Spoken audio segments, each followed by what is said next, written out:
Alright everyone, Simon here, and we are playing Banished. I think we're doing okay. Let me just load the game, and I think I'll just cruise for a bit, not build too many new things. Let the houses fill out a little bit, and convert some houses to stone houses. And basically just not do very much for a while. It seems like the game gets easier as you get more people, and I can explain why too, because you need about half of your population producing food, right? But if you only have like 4 people, then you have 2 people left over, 1 person building, 1 person blacksmithing, and then no one's gathering resources. So, you only need like 1 blacksmith, whether you have, 4 people or 50 people. So the more people you have, the easier it is to, or the brewer, or the fisherman, the easier it is to have people in specialized roles. So some of the stuff like physicians, clerics, and teachers, and traders, and vendors, and tailors.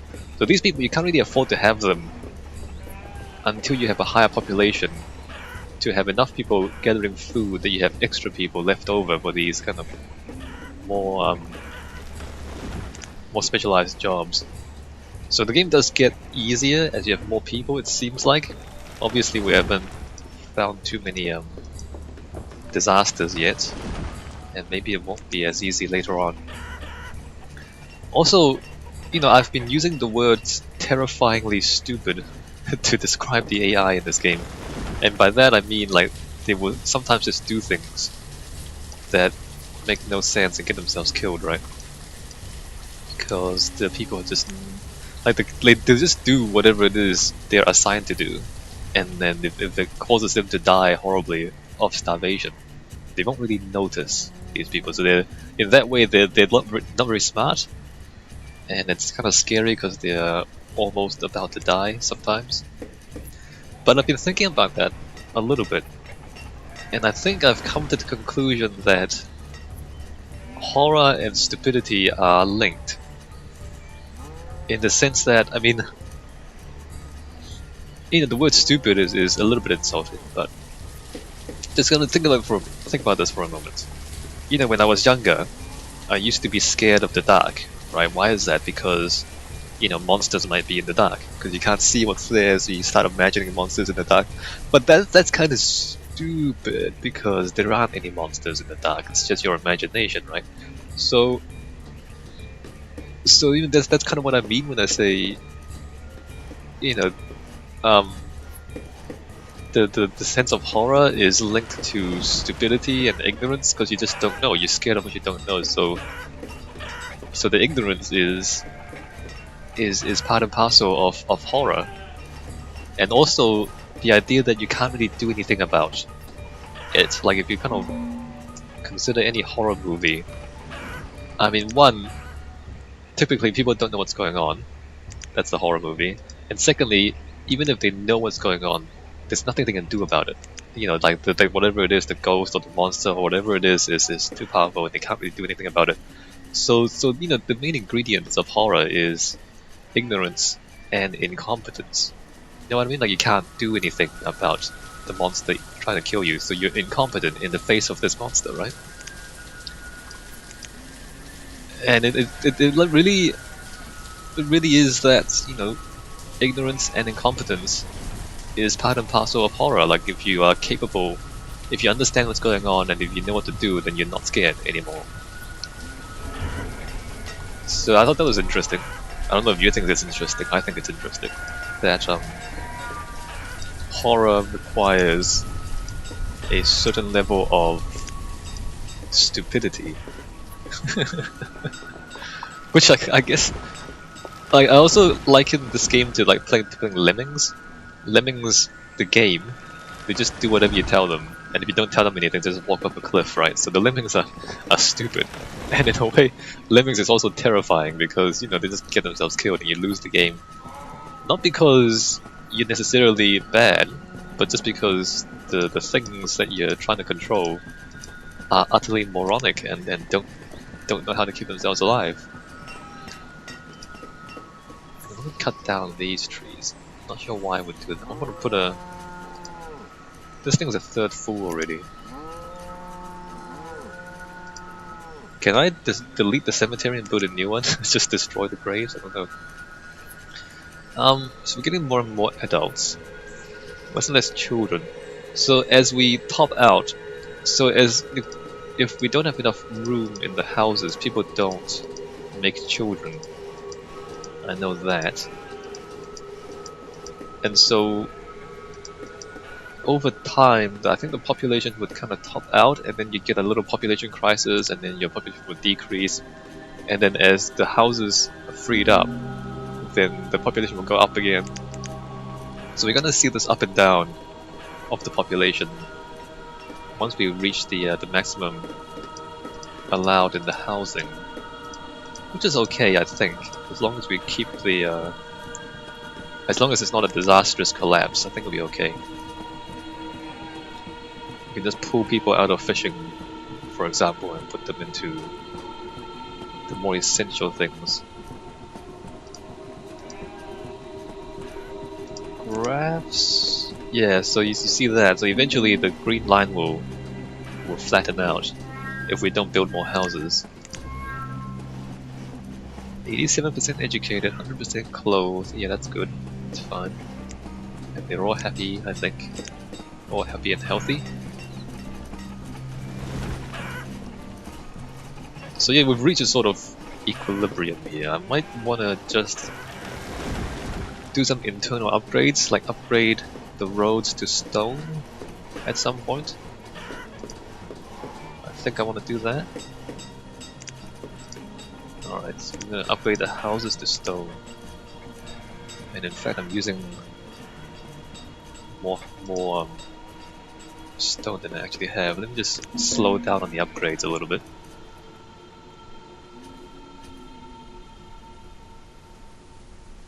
Don't know if I want to build, let's see, more gatherer huts I think I want to build.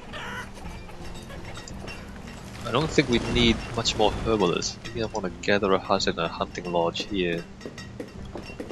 A few animals here. Don't really need them right now, but you know, just in case we suddenly need them, we can shift people into those things. We got 3 fisheries, or fishing docks.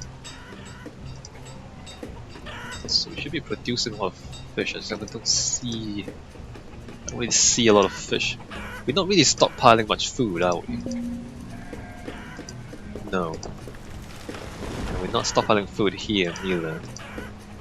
So there's venison and fish. Yeah, we don't actually have much of stockpile. Oh wait a minute, it's here, isn't it? Fish. Okay, we mostly have fish and mutton. Okay. Alright, well that's alright.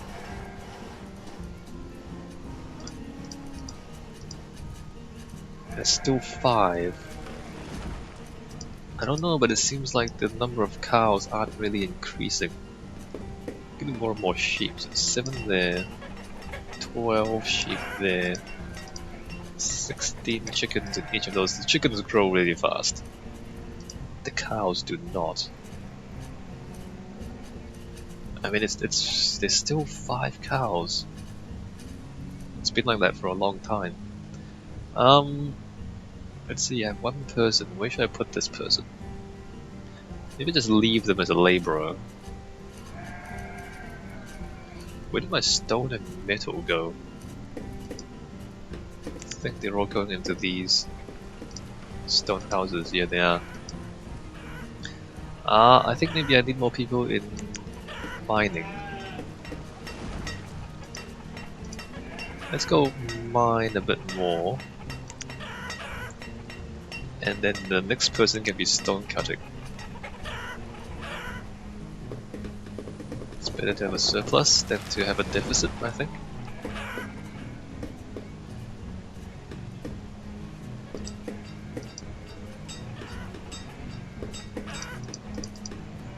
Not sure how useful stone roads are. Apparently people walk really fast on stone roads. Maybe I should build stone roads out here, like the really long roads. Maybe that'd be useful.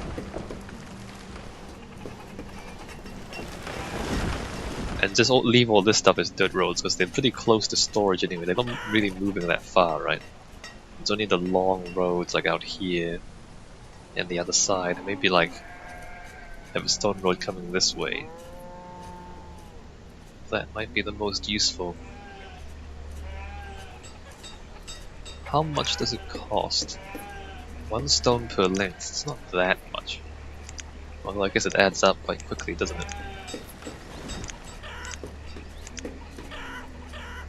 Okay, so Hunting Cabin, Forester Lodge, we're going to build Gatherer's Huts. Just like that. Then on this side, I'm gonna build Gatherer's Huts. Who died? Herdsman, Builder. Oh, we lost the Builder, alright. And a Hunting Cabin. There. Just in case we need more food production. We lost the Builder and we lost a Herdsman.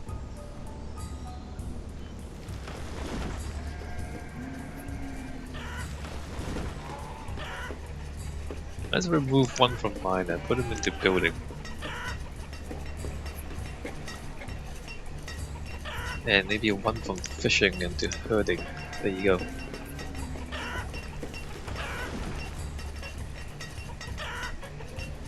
So our warm coats are accumulating again. I think we're getting more leather over time again. Maybe? Hide coats. 9. Got 80 warm coats. What's the stockpile? 550, alright, let's just leave that to run for a bit. Still only 5 cows. Strangest thing. Do cows take that long to grow? Really? Alright, we've got one more laborer. Got builder, herdsman. We've got mining and... Let's put this back to fishing. I always feel like there's not enough food somehow.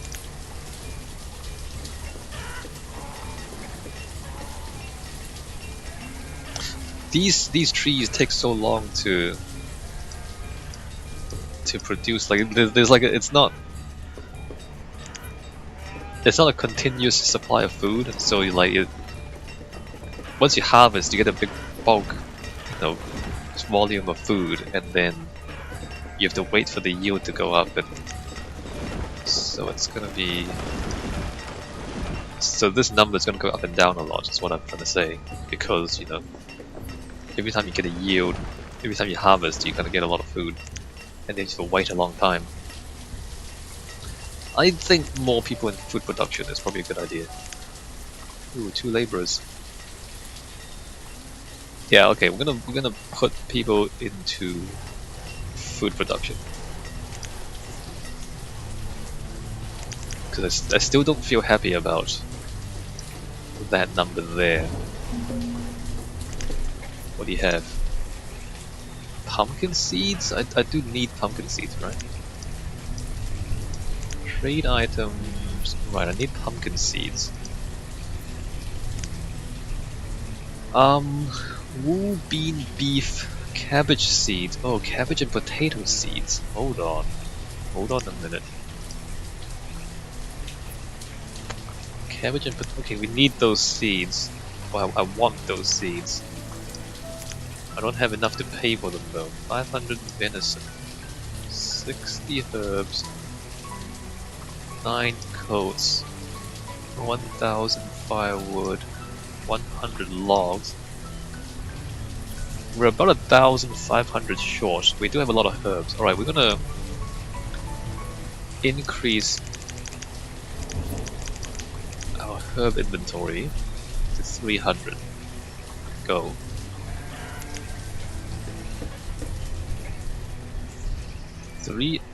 200 times 4 is 800. It's still not enough, is it? Inventory. What do we don't have enough food. Firewood. We can up that to 1,500. Let's try that. Don't leave, trader. Don't leave. I want to buy your seeds. See, the food is down to 700 now. It's terrifying. Utterly look at that. Utterly terrifying. A miner has died of old age. Alright, fine. Come on, move those herbs, bro. Move those. Where's the trader gone? Where's my guy working in the trading? He needs to move these herbs. Okay, good. Trade. Trade. That, and that.